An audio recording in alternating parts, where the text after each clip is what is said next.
So I'm back in the garage today with my 2003 Toyota Tacoma, and nothing says let's take on a project like a frigid morning where it just snowed. But you know what? I've got the time and I've got a project I need to take care of on this truck, and that is the removal of the aftermarket step rails. These step rails don't extend far enough below or beside the body of the truck to actually get your foot onto them safely. I see them as a first-class ticket to the ER room. Now, these weren't fitted with fasteners that were corrosion resistant, so it might take a few tools to actually get these step rails off of here. Step rails are also chrome plated. I'm not a big fan of chrome, so I think overall the truck will actually look better in the end. Let's see what it takes to get this done. First thing I'm going to do is attack these bolts that hold the side rail to the mounting brackets with an air impact gun. It's just more fun that way.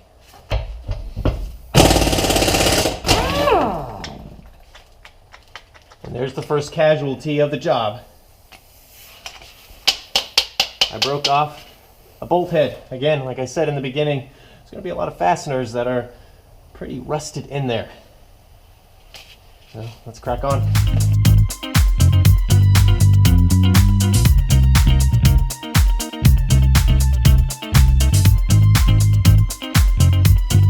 Alright, so I'm on my third bolt, and I've already met my match.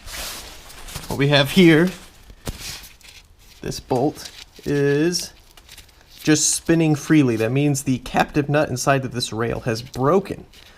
So what is the solution to this? It is this, an angle grinder.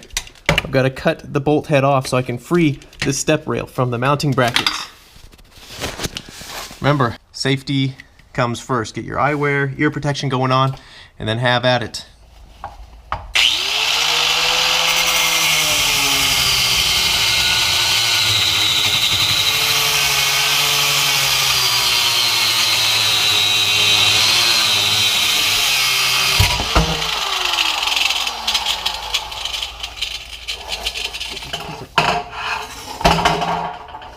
All right, I just got one of the step rails off, and what a pain. You can see I had to cut a lot of the bolts off here because they were just rusted solid.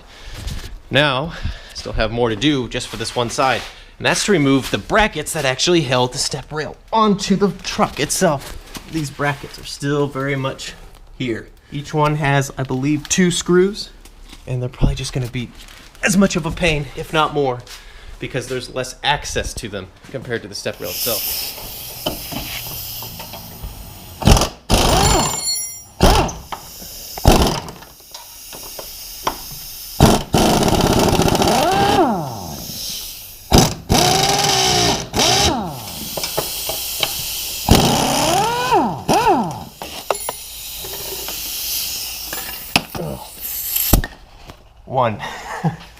One rusty bracket removed. There's 5 more of those left to do, and you can see there's a nice helping of rust appearing underneath the truck, so I think it's a good thing to remove these anyways. So I guess let's keep going at it.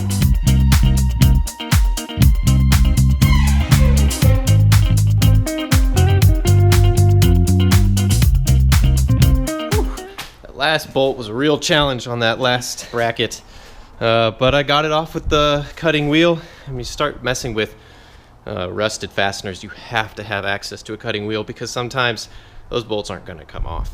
So here we go. That's one side done. Time to hit up the passenger side.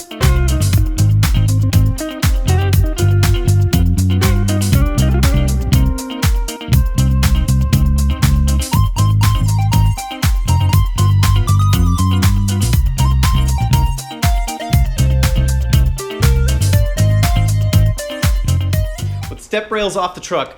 Success! We're done, right? No, actually there's one more step we need to do before we say we're complete here, and that is to rust treat all of the exposed spots on the body where the step rails were mounted to, all the hardware and fasteners and stuff like that. We must rust treat so that they don't create further rust down the road. So what we're going to do is apply this rust converter primer, and then we'll follow that up with some paint, and that way the truck will last for a long time to come. All right, now let's take a look underneath the body to see where step rails were mounted. That see that? It's a little bit of surface rust starting. Not a big deal right now. But further down the road, you might see some actual rust starting to form. So it's really easy. Just put some of this rust converter onto a brush and put a light coat on here. And you'll see once it's dry, it'll create this really nice black shiny finish, and that's how you know it's completed its job. From that point forward, you can apply paint. So again, all right, so the rust converter I think is completely set up. Let's take a look at it here. You'll see that it's kind of taken on a shiny sheen. It's no longer that white color there. So the thing left to do is coat it with some paint so that it doesn't wash off when it is subjected to moisture. Pretty simple here. Just hit it like that. Don't have to be super pretty with it or perfect. You just want to make sure it's covered completely to seal it back up. All that's left to do is just hit all the other points on the bottom side of the truck that I coated, and then it's pretty much job done. So I've got all the spots painted up and step rails are set off to the side. Now tell me that doesn't look better than it did before with the step rails on there. I don't think any real functionality has been lost again since those step rails, they really didn't help you get in the truck at all. And it also gives the illusion of increased ground clearance. I mean, obviously the ground clearance hasn't changed, but now that you don't have those things dangling below the doors, all of a sudden it just looks higher. So I think overall it was a result, and can't wait to try it out without these stupid rails in there.